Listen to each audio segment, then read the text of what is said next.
좋은 아침입니다. 아침의 매일경제 오늘도 인사드립니다. 저는 요호정입니다. 오늘 하루도 힘차게 일면으로 시작해 보겠습니다.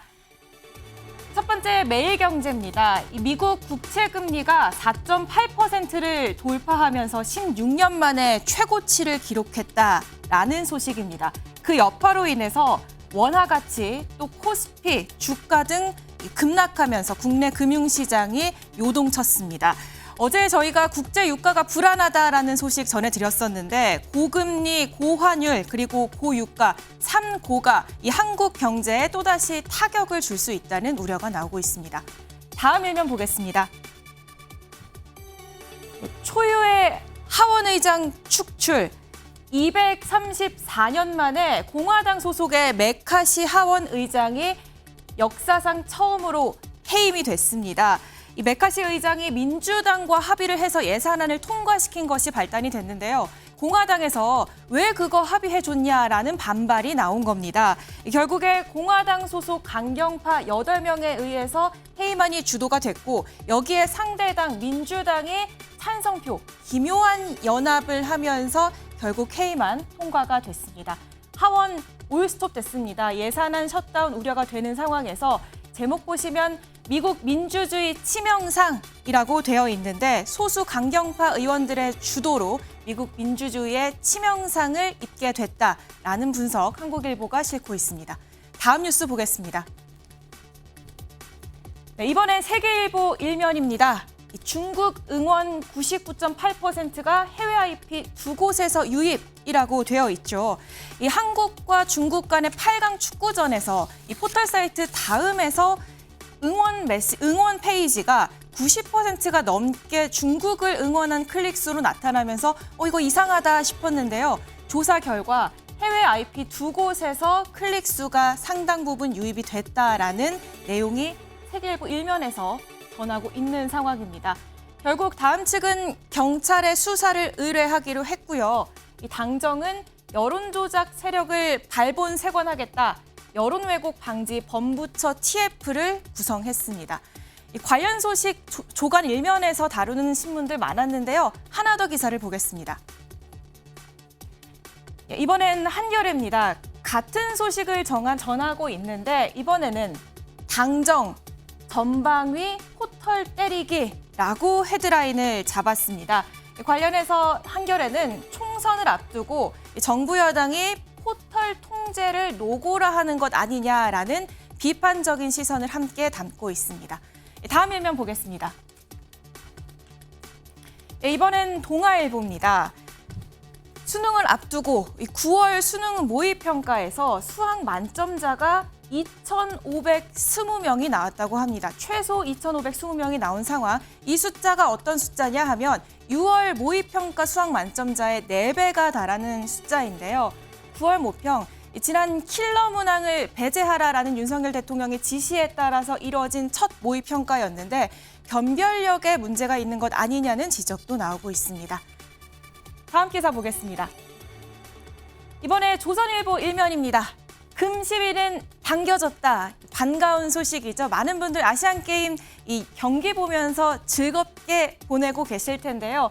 안산 양국의 임시연, 이우석 선수가 일본을 꺾고 아시안게임 혼성 종목에서 첫 금메달을 따냈습니다. 우리 양궁 선수들 첫 금메달인데요. 더 반가운 소식은 앞으로 금메달 사냥 지금부터 시작이다라는 점입니다. 오늘도 경기가 있는 상황, 우리 국민들과 함께 열심히 응원을 해보도록 하겠습니다. 다음 사진 보겠습니다. 보시면 울긋불긋 단풍이 하나씩 물들고 있는 상황이죠. 이 사진이 어디냐 하면 국내입니다. 강원에 있는 이 발왕산인데요. 기온이 뚝 떨어지니까 이 산도 이렇게 금세 가을로 변화하고 있는 모습입니다. 정말 가을이 왔다 싶은 게 오늘 아침 출근하면서 와 제법 쌀쌀하다 싶으셨던 분들 많으셨을 텐데요. 올가을 들어서 가장 기온이 낮다고 하니까요. 혹시 출근을 아직 하지 않으셨다면 오늘 옷 따뜻하게 입으셔야겠습니다. 아침의 매일경제 오늘 TV로 보시다가요. 궁금한 점 유튜브로 댓글 남겨주시면 오늘 네 분과 함께 이야기 나눠보겠습니다. 오늘 함께해 주실 네 분 소개합니다. 어서 오십시오. 반갑습니다.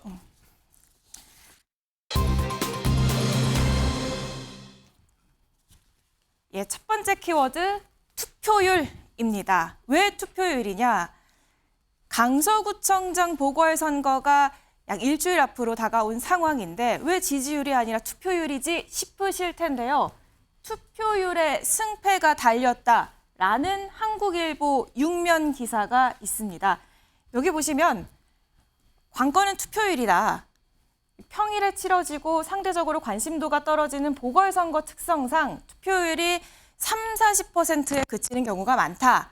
하지만 이번에는 주목도가 높다. 그보다는 높을 전망이다. 어느 쪽이 지지층을 결집하느냐에 승패가 달려 있다라는 분석입니다. 최진영 변호사님, 실제로 뭐 여당이 투표율이 높으면은 야당이 유리하고 투표율이 낮으면 뭐 여당이 유리하다 뭐 이런 얘기를 통상적으로 있는데 투표율 이번에 승패가 달렸다고 하는 상황에서 이번엔 어떻습니까? 뭐 여야 뭐 이렇게 보기보다 약간 뭐 보수 진보 뭐 이런 그 프레임으로 봤을 때 예. 아무래도 그 자유우파 진영 같은 경우에는 조금 더 연장자 분들이 이제 그 투표하는 층이 지지 세력이 높다 보니까 재보궐선거는 아시다시피 예. 공휴일이 아니지 않습니까? 예. 그게 핵심 아니겠습니까? 직장 나가는데 나 언제 투표해? 이런 그 프레임이 있다 보니까 결국 그 재보궐선거의 핵심은 조직력 싸움. 예. 그 조직력에 있어서 실제 그날 투표에 들어가는 비율이 몇 퍼센트냐 이 부분이 상당히 중요한 부분이다 보니까 예. 지금 그 지지율보다 오히려 투표율에 승패가 달렸다라는 얘기가 나오고 있는데요. 지금 통상적으로 지금까지 어떤 그 재보궐선거 선례를 보면은 한 30% 내외의 투표율이 이루어지는 것이 통상적인 예이고 그것은 총선이나 대통령 선거에 비하면은 뭐 절반도 안 될 정도로 상당히 낮았죠. 예. 그러다 보니까 현재 상황 속에서 한 30% 내지 40%를 넘지 않은 정도다라고 한다고 하면은 조직 동원력이 높은 여당 측에 상당히 유리하지 않을까. 반면에 그와 같이 30% 중반을 넘어서 40%, 50% 가면은 아무래도 사전 투표를 통해 가지고 어떻게 보면 젊은 층의 예. 민주당 지지층이 조금 더 많을 가능성이 높고 예컨대 그래서 민주당으로서는 제가 알기로는 한 50% 가까이 투표율이 나오면은 낙승할 것이다라는 그런 예측도 하고 있는 것이 바로 그 어떤 배경인데요. 지금 그러다 보니까 국민의힘 같은 경우에도 이른바 총동원령 조직력을 최대한 가동을 해서 지역별 뭐 특히 강서구 같은 경우에는 마곡지구와 또 기존의 어떤 구도심 이런 쪽 사이의 어떤 투표 성향이 상당히 다르다 보니까 조직을 최대한 가동을 해가지고 반드시 이제 투표 당일날 투표율을 어떻게 보면 적극 지지층이 높이는 이 전략인 것이고 민주당 같은 경우에는 그날 직장에 나가야 되는데 언제 투표하지? 그렇기 때문에 내일부터 있는 사전 투표를 최대한 해서 투표율을 제고하는 이 전략으로 나오는데 예. 우리의 예측은 그렇습니다만 항상 예측이 결과로 반드시 이어지는 건 아니기 때문에 남은 기간 동안 예. 정말 그 여야 간의 어떤 치열한 그 선거전이 예상이 되는 것 같습니다. 예, 내일부터 사전 투표가 진행이 되고요. 다음 주 본투표 있으니까 그 결과 같이 지켜보도록 하겠습니다. 다음 뉴스 같이 보시면요. 이번에는 경향일보인데 총선판 아니다. 총선 전초전이다. 이게 무슨 말인가 하면 국민의힘과 민주당이 강서구청장 선거를 두고 다른 셈법을 두고 있다라고 지금 경향신문 6면이 보도를 하고 있습니다. 우리 이번 강서구청장 보궐선거를 두고 수도권 민심을 알 수 있는 총선 전초전이다 이런 얘기가 나왔는데 여당에서는 이거 무슨 소리냐 총선이랑 크게 상관없다라면서 판을 줄이고 있는 것 아니냐라는 게 경향신문의 지금 취지거든요. 대표님 어떻게 보세요? 이거 실제로 뭐 왜냐면 추석 연휴만 하더라도 김기현 대표가 거의 당일 빼고는 내내 내려가서 총력전을 다했다. 지도부가 총력전을 다했다. 이런 얘기들 많이 나왔는데 이제 조금 기류 변화가 있다. 이렇게 봐야 하는 건지 권지웅 비대위원님 실제로 좀 어떻게 보세요?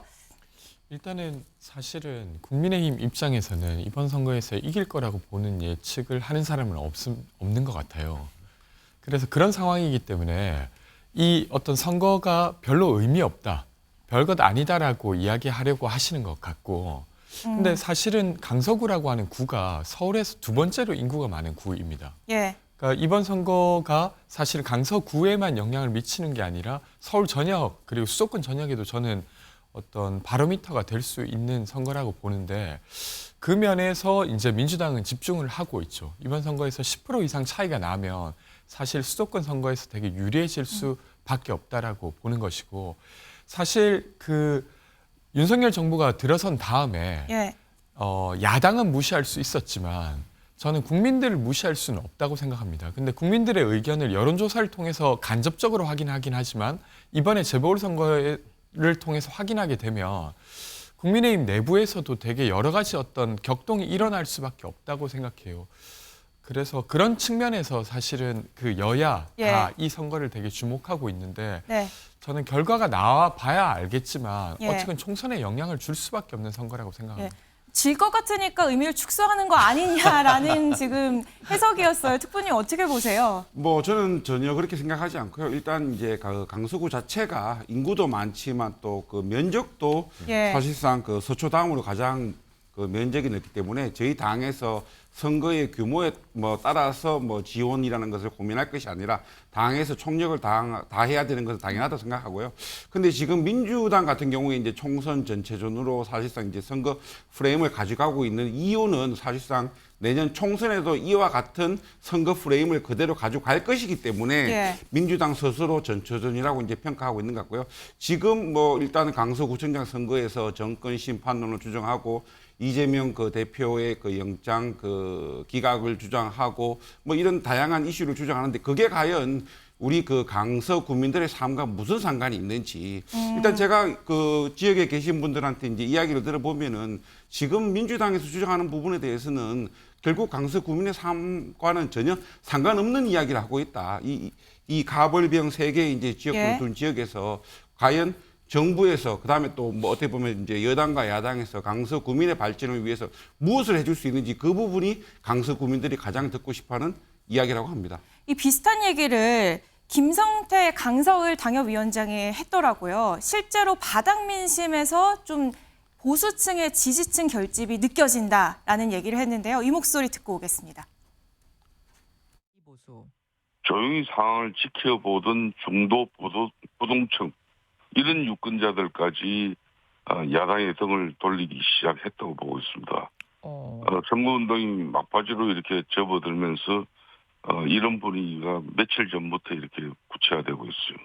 초반에는 쉽지 않은 선거로 시작한 것은 틀림없습니다. 예? 분명하지만은 이재명 민주당 대표의 구속영장이 법원에서 기각된 이후에 예. 바닥 민심이 빠르게 변하는 것을 확인할 수 있었어요. 아, 구속 예, 전체 얘기 들어보면 이재명 대표의 구속영장 기각 이후에 오히려 강서구의 바닥 민심, 보수층의 지지층 결집이 일어나고 있다. 중도층이 야 쪽에 등을 돌리고 있다라는 내용이었는데 조현삼 변호사님, 그래서 결론은 근소하게 국민의힘이 이길 것이다라는 전망이었어요. 어떻게 보십니까? 우선 각 당이 보고 싶어 하는 부분만 보는 게 아닌가 싶습니다. 예. 지금 지난 추석 때만 해도 김기현 당대표를 중심으로 해서 굉장히 총력전을 펼치지 않았겠습니까? 강서구청장 선거에 대해서. 그리고 메머드급 선대위를 구성을 했었죠. 정부 여당 입장에서는 어떻게 보면 저는 자초위날이라는 표현이 있습니다. 스스로 위험을 초래했다라는 표현이 있는데요. 법률적으로 많이 사용하는 용어입니다. 저는 지금 정부 여당이 자초위난을 했다라고 생각이 드는 게 어떻게 보면 강서구청장 보궐선거는 김태우 전 구청장의 책임으로 인해서 발생했던 선거였음에도 불구하고 지금 처음에는 김기현 당대표가 무공천 의사까지 밝혔었는데 어떠한 계기를 통해 가지고 결국에는 김태우 전 구청장이 특혜 사면까지 받아가면서까지 공천을 받지 않았겠습니까? 그렇기 때문에 이미 강서구의 민심은 이미 국민의힘으로부터 멀어졌는 게 분명하고 게다가 이재명 당대표를 상대로 구속영장 청구해서 발부될 것이라고 한껏 기대를 했을 것임에도 불구하고 결과적으로는 범죄 혐의가 소명이 되지 않아서 기각이 되니까 이미 중도층마저도 민주당에 대해서 우호적인 분위기가 분명히 감지되고 있습니다. 그렇다고 한다면 이번 투표율도 굉장히 예년과 달리 굉장히 높을 수밖에 없을 것 같고요. 심지어 지금 이렇게 보궐선거가 단 한 차례의 선거만 이루어지는 경우는 유례가 없습니다. 예. 대선의 경우에만 단 한 차례의 선거만 있을 뿐이죠. 그렇기 때문에 전국적인 집중도가 높기 때문에 아마 투표율도 굉장히 높을 것으로 보이고 그렇다고 한다면 민주당에 결국엔 유리한 분위기가 형성이 될 수밖에 없다. 예. 그런 생각이 듭니다. 예, 국민의힘에서 스스로 위기를 자처한 것 아니냐라는 말씀을 주셨는데 같은 비슷한 취지의 얘기를 김종인 전 비대위원장이 했습니다. 사실은 뭐 기초단체장 보궐선거는 뭐 일반 국민이 아는지 모르는지 그렇게 지나가게 내버려 두는 것이 가장 현명한 방법인데 그거를 참지를 못하는 거지. 누가 책임을 져야 되겠죠. 거기에 대해서. 내가 보기에 막 그런 상황이 될 것 같으면 국민의힘 내부가 상당히 아마 복잡해지는 양상을 띠게 될 거라고 봐요. 예, 조용히 치러졌어야 할 선거에 이렇게 총력전 사활을 거는 바람에 오히려 현명하지 못했다라는 얘기였어요. 최진영 변호사님. 어떻게 보셨어요? 이 지적. 동의하기 어렵다. 동의하기 어렵다. 이거는 국민의힘이 자초한 위난이 아니고 정치적으로 굉장히 편향된 김명수 대법원에서 만든 이 선거다. 저는 그렇게 평가를 하고 싶은데요. 네. 아시다시피 조국 전 장관에 대한 1심 재판이 3년 2개월을 끊었습니다. 그 반면에 김태우 현 국민의힘 후보에 대한 지금 관련되는 재판 같은 경우에는 1심, 2심, 3심 해가지고 딸랑 1년도 안 됐습니다. 거기다 대법원까지 갔는데 대법원은 3개월 만에 판결을 선고를 해버려가지고 지금 구청장의 별이 떨어진 것 아니겠습니까? 예. 결국 민주당과 관련된 정치인에 대한 재판은 한없이 늘어져가지고 사실상 임기를 다 채우게 하고 지금 김태우 전 구청장, 현 국민의힘 강서구청장 후보에 대한 재판은 1년 만에 그것도 대법원에서 3개월 만에 끝냄으로써 이번 선거가 이루어진 것 아니겠습니까? 예. 결국 이 부분에 있어가지고 국민의힘이 자초비난하는 것이 아니고 그와 같은 어떤 지금 문재인 정부의 어떤 있었어요. 사법부와 관련되는 지나친 정치 편향 이런 부분이 현재의 어떤 강서구청장 보궐선거가 있게 된 근원이란 말이에요. 그렇기 때문에 그런 점에 있어서 지난번 문재인 정권에 있어가지고는 서울시장 그리고 또 부산시장 그리고 충남 선거시장 이런 것 같은 경우에 재보궐선거로 해서 거의 1,000억 원에 가까운 돈이 들었고 그때마다 성범죄와 관련되는 비리로 했음에도 불구하고 당헌 당규에 위반해가지고 사실 어떻게 보면 다 후보를 민주당에서 냈지 않습니까? 예. 그런 부분을 생각하면 이런 지금 현재의 강서구청장 선거가 국민의힘이 자초했다 이렇게 얘기하는 것은 어불성설이다. 그렇다는 점에서 오히려 그와 같은 부분에 대한 어떤 정치와 어떻게 보면 사법부를 심판하고 다시 한번 어떻게 보면은 명예회복하는 그런 기회다라고 본다고 하면은 이 부분에 있어서 특히 아까 얘기했던 이재명 대표의 영장이 기각됐고 예. 그 이후에 보수가 직결되는 것은 영장 기각되는 것에 제일 놀란 게 누구냐? 이재명 대표 본인이 제일 놀랐을 것이다라는 예. 얘기가 있을 만큼 이 사안에 있어가지고는 국민의힘이 자신감이 있고 한번 해볼 만한 선거가 있다라고 했기 때문에 그만큼 집중하는 것이라고 저는 봅니다. 예. 저는 강서에 한 10일 정도 강서구 전세 사기 피해 조사를 하러 갔었습니다. 10일간 내내 거기에 있었는데 이야기를 들어보면 윤석열 정부의 오만함이 이번 선거에서 심판될 것 같다는 생각이 많이 들었어요. 그러니까 이 선거를 두고도 사법부가 이 선거를 초래했다라고 하는 오만함을 강서 국민들이 많이 느끼시고 계시고 그래서 저렇게 윤석열 정부가 가면 안 된다는 마음이 많이 있으시더라고요. 그래서 그런 마음이 아마 표로 연결되지 않을까 싶고요. 사실 강서구에는 전세 사기 피해자가 가장 많은 구이기도 합니다. 그런데 예. 사실 이 문제를 윤석열 정부는 계속 도외시하고 있어요. 그러다 보니까 여기에 대해서도 사실 민주당에 힘을 실어줘야 된다는 여론이 있지 않을까. 물론 결과를 봐야 알겠습니다만 저는 그렇게 보여지지 않을까 싶습니다. 예, 과연 민심은 어디에 손을 들어줄 것인지는 결과를 지켜보도록 하고요. 여기 잠깐 보시면 강서구 60만 원 월세 든 김 후보, 분당 성수동의 10억 아파트라고 되어 있습니다. 이 김태우 후보자가 강서구청장 선거에 나왔으니까 강서구에 사는 건 맞을 텐데 어떤 집에 사느냐를 두고 지금 야당에서 문제를 삼고 있는 상황이에요. 분당과 성수동에는 10억 아파트가 있는데 강서구에서는 보증금 1,000에 60만 원짜리 월세를 살고 있는 김태우 후보. 이거 주민에 대한 최소한의 염치도 없는 거 아니냐. 이런 식의 공방인 것 같거든요. 후보님 어떻게 보셨어요? 이 공방 어떻게 봐야 합니까?